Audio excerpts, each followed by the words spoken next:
Good evening friends, आप सभी का स्वागत है आपके अपने चैनल वर्चुअस में। मैं दुर्धनकर फॉर्मर एसबीआई पीओ। आज आप लोगों के लिए एक इंपॉर्टेंट डिस्कशन सेशन लेकर आया हूँ regarding RBI grade B phase one. अब जैसे कि आप लोग जानते हैं, आरबीआई ग्रेड बी से रिलेटेड जनरली मैं वीडियोस नहीं डालता हूँ, क्योंकि फेज वन तक तो बैंक एग्जाम्स और इंश्योरेंस एग्जाम्स के सब्जेक्ट्स रहते हैं, टॉपिक्स रहते हैं। बट फेज टू पे थोड़ा सा अलग डायरेक्शन में चला जाता है। यही मेन कारण रहता है कि मैं आरबीआई ग्रेड पे कोई कोर्स नहीं लेके आता या कोई सेशंस नहीं लेता हूँ। बट आप में से बहुत सारे कैंडिडेट्स हैं जो फेज़ वन के लिए अपेयर होने वाले हैं, और फेज़ वन में जो सब्जेक्ट्स हैं वो हमारे बैंक एग्जाम्स और इंश्योरेंस एग्जाम्स वाले ही सब्जेक्ट रहेंगे। तो काफ़ी स्टूडेंट्स पूछ रहे थे कि सर इस पे थोड़ी सी टिप्स दीजिए, 6 मार्च को एग्ज़ाम है, क्या क्या अप्रोच रहनी चाहिए, क्या लेवल रहेगा, जो जो आपके ओपिनियन है वो हमारे साथ शेयर कीजिए। तो एक छोटा सा सेशन आप लोगों के लिए तैयार किया है। तो लेट्स स्टार्ट द सेशन। सबसे पहले तो ऑलरेडी आप लोगों को जो एग्ज़ाम पैटर्न है वो पता चल चुका होगा। एडमिट कार्ड के साथ इन्फॉर्मेशन हैंडआउट भी आए। ये जर्नलिस्ट पोस्ट के लिए है। क्या क्या डिफरेंट सेक्शन वाइज क्या क्या सेक्शनल टाइम दिया गया है, ये सबसे इम्पोर्टेंट पार्ट है। तो फेज़ वन में जैसे कि आप लोगों को पता है, जनरल अवेयरनेस, रीजनिंग, इंग्लिश और क्वांट्स, ये 4 सब्जेक्ट्स रहते हैं। 80 questions, 80 marks and 25 minutes. Then reasoning का 60 questions, 60 marks and 45 minutes. English के लिए 30 questions, 30 marks, 25 minutes. Same goes for quants, 30 questions, 30 marks and 25 minutes. And the total number of questions are 20, total marks 200 and total allotted time is 2 hours 120 minutes. अब sectional time क्योंकि दे दिया है, बहुत ज़्यादा scope strategy के लिए बचता नहीं है। अगर क्यूमुलेटिव टाइम रहता कंपोजिट तो फिर हमें थोड़ा सोचना पड़ता कि कौन से सेक्शन को कितना टाइम अलॉट किया जाए। बट यहाँ पर जो अलॉटेड टाइम है उसी के अंदर आपको क्वेश्चन सॉल्व करते करते वो सेक्शन कंप्लीट हो जाएगा। जनरली ऐसे ही रहेगा।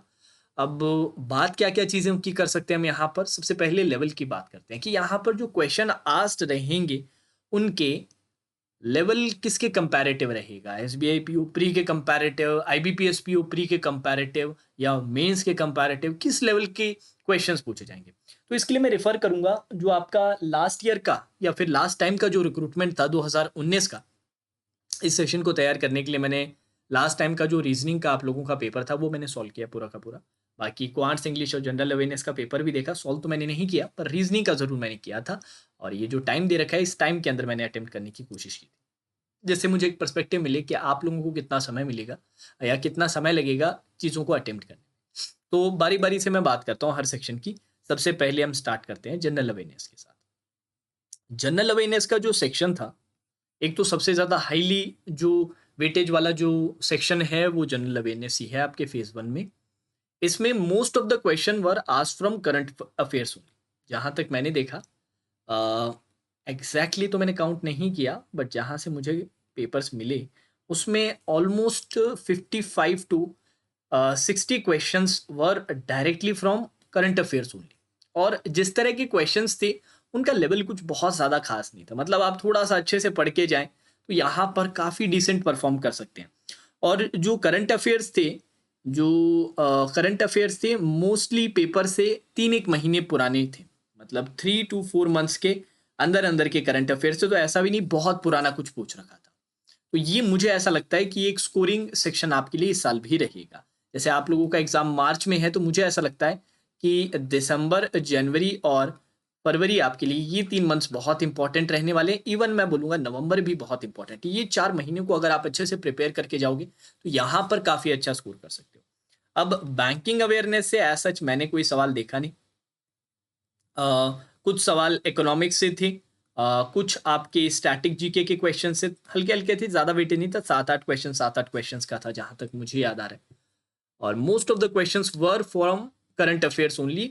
और 80 क्वेश्चंस की अगर यहाँ पर बात की गई है, अगर पुराने साल का ही लेवल इस साल भी माना जाए तो इन 80 क्वेश्चंस में मैं ऐसा मानता हूँ कि 50+ आप स्कोर कर सकते हो। 50+ अगर आपने जनरल अवेयरनेस सच्ची में अच्छे से प्रिपेयर किया है, मेहनत की है, सिंसेरिटी के साथ, रेगुलरिटी के साथ अगर आपने प्रिपेयर किए तो यहाँ पर आप 50+ स्कोर कर सकते हो, गिवन कि आपने अच्छे से प्रिपेयर करंट अफेयर्स को किया है, क्योंकि करंट अफेयर बहुत बड़े वेटेज में था। ये बात रही जनरल अवेयरनेस की। Time 25 minutes more than sufficient है, मोर देन सफिशिएंट है। आराम से आप 25 मिनट्स के अंदर ये चीज़ें कंप्लीट कर लेंगे। तो चलिए नेक्स्ट सेक्शन की ओर बढ़ते हैं। नेक्स्ट सेक्शन आता है जो सब्जेक्ट मैं आप लोगों को करवाता हूँ रीजनिंग का। Reasoning was very very interesting. यहाँ पर जो बाकी हमारे जो प्री के सेक्शंस हैं, चाहे इंग्लिश हो चाहे क्वांट हो, उनके बजाय ऑलमोस्ट ऑलमोस्ट क्या एग्जैक्टली डबल वेटेज यहाँ पर रीजनिंग को दिया गया।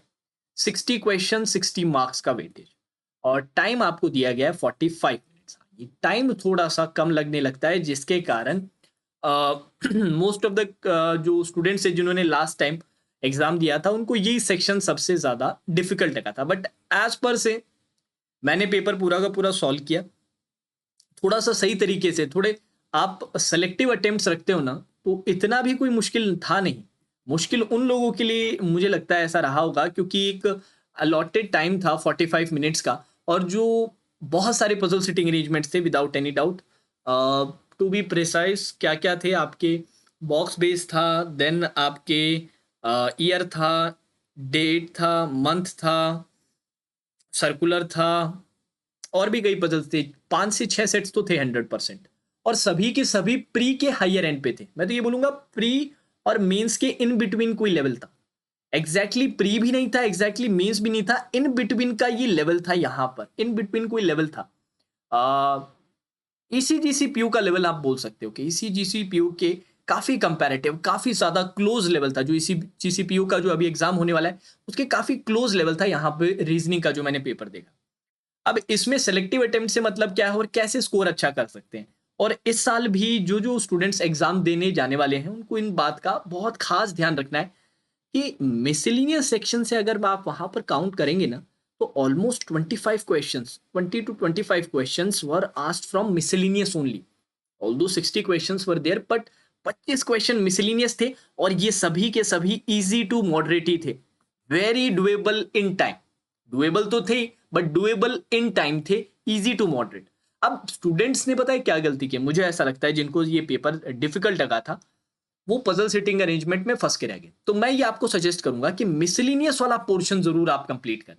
अब उसमें पजल्स कुछ ऐसे भी रहेंगे जो जल्दी हो जाए, बट स्टिल मैं आपको कहूंगा कि मिसलिनियस वाले पोर्शंस कंप्लीट करना पहले, क्योंकि टॉपिक्स मैं आपको बता देता हूं। जैसे इनइक्वालिटी से आपसे क्वेश्चन पूछा गया था, आपसे सीधा जो चाइनीज कोडिंग रहता है उससे क्वेश्चन पूछा गया था। बहुत ही सिंपल एक इनपुट आउटपुट का सेट था 5 क्वेश्चंस का, बहुत आसान, बहुत आसान।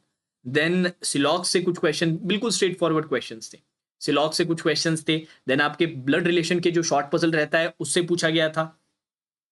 देन आपके डायरेक्शन से भी पूछा गया था, डायरेक्शन सेंस से भी कुछ क्वेश्चंस थे। एकदम स्ट्रेट फॉरवर्ड आराम से बन रहे थे, ऐसा कुछ भी नहीं था। तो आप देखें तो 1 2 3 4 5 6 आपके मिसलिनियस टॉपिक से देखने को मिले थे। कुछ में 3 क्वेश्चन, किसी में 4, कईयों में 5 क्वेश्चन करके, मुझे जहां तक याद आ रहा है अराउंड अबाउट 25 क्वेश्चंस मिसलिनियस से। तो अगर इस 25 में से अगर आप मान लेते हैं 20 भी अगर आप अचीव कर जाते हैं, बहुत अच्छा अटेम्प्ट हो जाता है। उसके बाद आपको बहुत पजल सॉल्व करने की जरूरत नहीं पड़ेगी। उसके बाद अगर आप 2 सेट्स भी अच्छे से निकाल लेते हैं पजल के, तो 30 मार्क्स आप यहां पर सिक्योर कर लेते हैं, जो अच्छे मार्क्स हैं पिछले साल से अगर हम कंपेयर करें तो। अब इस साल का लेवल क्या आएगा पेपर का बताना मुश्किल है, बट जनरली काफी कंपैरेटिव रहता है। ऐसा कोई बहुत ज़्यादा डिफरेंस आता नहीं है, ज़्यादा फर्क देखने को, डेविएशन देखने को नहीं मिलता है। तो राउंड अबाउट यही लेवल पे इसमें भी रहेगा। और जिस तरह से मैंने पेपर देखा 45 मिनट्स में जिन लोगों ने 30 to 35 या इवन 30 क्वेश्चंस भी सही से किए हैं, बट जो बच्चे रीजनिंग में स्ट्रांग है ना, उनसे तो मैं इतना एक्सपेक्ट करता हूँ कि 30 to 35 with very good accuracy आप अटेम्प्ट कर सकते थे। और थोड़ा सा और स्ट्रैटेजिक सेलेक्टिव होते तो 35 तक भी आराम से किया जा सकता। तो इस साल का हमारा टारगेट ये, क्योंकि रीजनिंग वाले पोर्शन में अगर आपने अच्छा स्कोर कर लिया ना, और सही तरीके से अटेम्प्ट कर लिया, तो फिर आप कंपटीशन से काफ़ी आगे निकल जाओगे। अब ऐसा क्यों, अब मैं आगे बताता हूँ। क्योंकि आगे के जो दोनों सेक्शंस थे वो थे बहुत ईजी, जिसमें सबसे पहला नंबर आता है इंग्लिश का। इंग्लिश बहुत ही डुएबल था, और ऑल्दो बहुत सारे स्टूडेंट्स का जो इंग्लिश है वो स्ट्रॉन्ग पॉइंट नहीं रहता है। यहाँ पर आपके 30 क्वेश्चंस रहेंगे, 30 मार्क्स रहेगा, और 25 मिनट्स का जो बहुत कम समय रहता है, 25 मिनट्स का ही टाइम है। बट स्टिल बहुत सारे पिछले साल के भी कंपैरिजन में अगर आप जाएं, बहुत सारे स्टूडेंट्स ने 15 to 20 मार्क्स के लिए अटेम्प्ट किया था, और डिसेंट अटेम्प्ट किया था। तो ये जो लेवल था ये इजी था, और 15 से 20 क्वेश्चंस आप 25 मिनट के अंदर आराम से अटेम्प्ट कर सकते थे विद वेरी गुड एक्यूरेसी। तो ये एक बहुत पॉजिटिव चीज़ थी। अब इसके बाद बचता है क्वांट्स। अब जनरली क्या मैं देखता हूँ कि क्वांट्स का लेवल हायर रहता है रीजनिंग से, पर यहाँ पर ऐसा नहीं। यहाँ पर क्वांट्स का लेवल सभी सेक्शन में सबसे ज़्यादा ईजी था। सेम वही बाइफर्केशन सेम है क्वेश्चन मार्क्स और टाइम अलॉटेड में, 30 questions 30 marks and 25 minutes, but still 25 minutes के अंदर भी अगर आपका क्वांट्स डिसेंट है तो ऐसे बच्चे भी थे जिन्होंने 25 आउट ऑफ 25 भी अटेम्प्ट किए थे। बट अगर आपका क्वांट डिसेंट है तो 25 का तो मुझे नहीं पता, but 20 questions can be attempted. 20 questions आप अटेम्प्ट कर सकते हैं आने वाले पेपर में अगर उसी लेवल पे रहता है तो। सिंप्लीफिकेशन के 5 क्वेश्चन थे, मिसिंग नंबर सीरीज के 5 क्वेश्चंस थे, 2 डीआईस थी, एक तो केसलेट था, एक मुझे याद नहीं आ रहा बार था या फिर पाई चार्ट था, और बाकी बचे हुए क्वेश्चन अर्थमेटिक के क्वेश्चन भी बहुत आसान थे। उसमें से बहुत सारे क्वेश्चन आप इन टाइम कर सकते थे। तो 25 मिनट में अगर आप 20 क्वेश्चंस कर पा रहे हैं देन दिस इज ग्रेट। आराम से आप 20 क्वेश्चन आराम से बना सकते हैं, ऐसा कुछ भी नहीं था। और 25 में 20 ही क्यों, बहुत सारे स्टूडेंट्स ऐसे थे जिनका क्वांट्स अच्छा था, वो 25 मिनट में 25 क्वेश्चंस भी बना सकते हैं, 25 क्वेश्चंस भी बना सकते हैं, ऐसा कुछ भी नहीं था। यार आप बैंक के प्री का जब एग्जाम देते हैं तब आपको कितने क्वेश्चंस रहते हैं? 35 क्वेश्चंस रहते हैं, और मिनट कितने रहते हैं? 20 मिनट ही तो रहते हैं। और 20 मिनट में से आप में से बहुत लोग 20 से प्लस अटेम्प्ट करते हैं। कई लोग जो अच्छे हैं क्वार्ट्स में 25 प्लस भी अटेम्प्ट कर लेते हैं, 25 के अराउंड अटेम्प्ट कर लेते हैं। अब तो 5 मिनट एक्स्ट्रा मिल रहा है, तो 20 टू 25 के बीच में यहाँ पर आप अटेम्प्ट कर सकते हैं अगर आपकी प्रिपरेशन। देखो ये मैं सारी बातें उन लोगों के लिए बोल रहा हूँ जिन्होंने बहुत अच्छे से प्रिपेयर किया। जो अच्छे से प्रिपेयर करके नहीं जाएंगे उनका तो वैसे भी सिलेक्शन डिफिकल्ट है। ऑल्दो नंबर ऑफ वैकेंसीज यहाँ पर काफ़ी ज़्यादा है पिछले बार की रिक्रूटमेंट से देखें तो। इसके बारे में भी एंड में हम बात करेंगे। तो ओवरऑल यार पिछले साल के हिसाब से अगर हम बात करें, पिछले साल जो आपकी कट ऑफ थी, पिछले साल की आपकी कट ऑफ थी 122, ये जनरल की कट ऑफ। ठीक है, जनरल की सेक्शनल कट ऑफ तो रहती है 25% रहती है मिनिमम कट ऑफ सभी सेक्शंस के लिए। ठीक है, और नंबर ऑफ वैकेंसीज की अगर हम बात करें, दिस इज वेरी इंटरेस्टिंग, ये 122 थी out of 200। Number of vacancies की बात करें, जहां तक मुझे याद है 156, मे बी मैं गलत हो सकता हूं कुछ वैकेंसीज से, पर जहां तक मुझे याद है 156 आपकी वैकेंसीज थी। अब इस साल क्या है, नंबर ऑफ वैकेंसीज है 270 वैकेंसीज। बहुत डिफरेंस आ चुका है। अब इस बार की जो आप कट ऑफ देखेंगे, ये ऑल दो कॉम्पिटिशन बढ़ चुका है, जो स्टूडेंट्स हैं उनका जो एप्टीट्यूड है डिफरेंट सेक्शंस में, डिफरेंट सब्जेक्ट्स में, वो इंक्रीज हो चुका है। बट स्टिल मुझे ऐसा लगता है 122 से आपको सीधा सीधा 5 से 8 मार्क्स का लेस देखने को मिल सकता है। ऐसा मेरा मानना है कि 110 से 115 के बीच में ही ये कट ऑफ, और मे भी हो सकता है 115 से भी कम देखने को मिले। बट ये मैं कोई बात श्योरिटी के साथ नहीं कह रहा, ये मैं ऑन द बेसिस कि अगर पिछले साल वाला जो 2019 वाला पेपर ही उसी लेवल पे पेपर फिर से अगर पूछ लिया जाए तब ये सिचुएशन आएगी। अब मान लीजिए इस बार का पेपर ऐसा हो जो और ज़्यादा आसान कर दिया जाए, और ज़्यादा ईजियर कर दिया जाए, तो ऑब्वियसली कट ऑफ आपकी इंक्रीज होगी ही होगी। बट इसी लेवल पे अगर क्वेश्चन पूछा जाए, उसी लेवल के अकॉर्डिंग पूछा जाए, तो 110 से 115 के बीच की कट ऑफ मुझे ऐसा लगता है ऐसी आ सकती है। बाकी इन चीज़ों पे आपको अभी ध्यान नहीं देना, तो इस पे ध्यान मत दीजिए। ऐसे बेसिक मैं एनालिसिस दे रहा था तो ये बात मैंने आपके साथ शेयर की। अब बहुत अच्छी अपॉर्चुनिटी है उन स्टूडेंट्स के लिए जो इस साल 6 मार्च को एग्जाम देने वाले हैं, क्योंकि जैसे कि आप देख सकते हैं नंबर ऑफ वैकेंसीज काफ़ी हाई है। फेज 1 आप लोगों के लिए इतना डिफिकल्ट नहीं रहेगा क्लियर करना। ऑलरेडी मैंने सेक्शन वाइज आपको बता दिया है।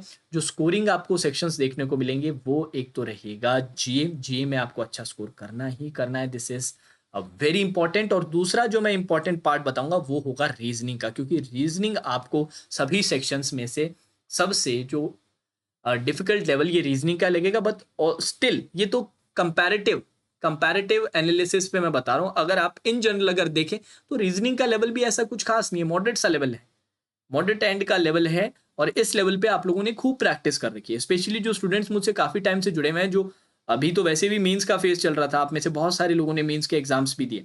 आप लोगों के लिए ये रीजनिंग आपको मुश्किल नहीं लगने वाली, बस वो टाइम है ना, वो 45 मिनट्स का, वो इंपॉर्टेंट टाइम है। और उस 45 मिनट्स में मैं अपने स्टूडेंट से एक्सपेक्ट करता हूँ कि उस 45 मिनट्स में आप 35 तक भी क्वेश्चंस अटेम्प्ट कर सकते हैं अगर स्मार्टली अटेम्प्ट करें। मिसलेनियस वाले पार्ट को हमें पहले कंप्लीट करना ही करना है, क्योंकि मिसलेनियस का 20 से 25 क्वेश्चंस का तो वेटेज रहेगा ही रहेगा। हमें किसी पजल में फंसना नहीं है। उसके बाद हम सिस्टमैटिकली पजल्स को देखना स्टार्ट करेंगे, क्योंकि जब मिसलेनियस हम अटेम्प्ट करेंगे सारी पजल पे हमारी नजर भी चली जाएगी, देख लेंगे कि यार क्या क्या पैटर्न पे क्या क्या।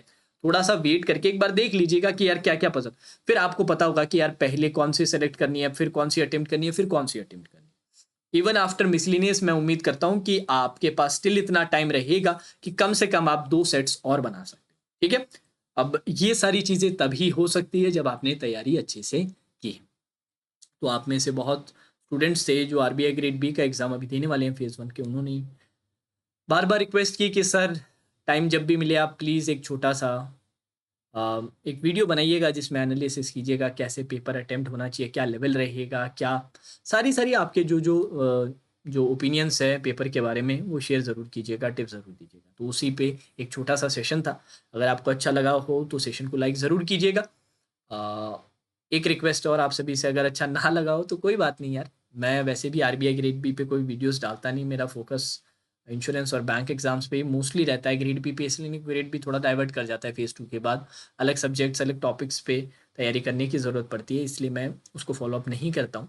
बट स्टिल क्योंकि फेज़ 1 हमारे रिल में ही है, हमारे जोन के अंदर ही है, इसलिए मैंने एक छोटा सा टिप्स का एक सजेशन वीडियो आपके लिए डाला है, जिससे कि आपको आइडिया लग सके कि किस तरह से चीज़ों को अटेम्प्ट करना है, क्या लेवल रहेगा, कितना स्कोर करना ठीक रहता है, क्या पिछले साल का क्या लेवल था, कट ऑफ क्या थी, नंबर ऑफ वैकेंसीज में क्या चेंज आया, उससे क्या फ़र्क पड़ेगा। तो इन सारी चीज़ों के बारे में पर्सपेक्टिव लेना अच्छी चीज़ है, पर जब आप पेपर देने जाएँ तब ये सारी चीज़ें मैटर नहीं करनी चाहिए। मैटर करना चाहिए जो आपके सामने क्वेश्चन है, जो आप पेपर अटेम्प्ट के लिए स्ट्रैटेजी खुद के लिए बना के लेकर गए हैं। अब देखिए पेपर में मैं हमेशा आप लोगों से बोलता हूँ, छोटा पेपर नहीं है, 2 घंटे का पेपर है। Almost RRB PO means RRB clerk means level वाला पेपर है, लेवल नहीं सॉरी ड्यूरेशन वाला पेपर हो जाएगा। तो कोशिश ये कीजिएगा कि कभी भी ऐसा फील हो पेपर के अंदर कि यार नहीं हो पा रहा है, उतना अच्छा नहीं हो रहा है, कभी भी डिमोटिवेट नहीं होना। जो आप प्लान बना के गए हैं, जो स्ट्रैटेजी बना के गए हैं, उससे बिल्कुल भी डाइवर्ट नहीं होना है। हमेशा ऑन पाथ रहिएगा। जब तक पेपर पूरा कंप्लीट नहीं होता तब तक फोकस सिर्फ पेपर होना चाहिए और कहीं पर भी। ठीक है, तो चलिए दोस्तों आज के सेशन में इतना ही। Now that's all for today session. Take care.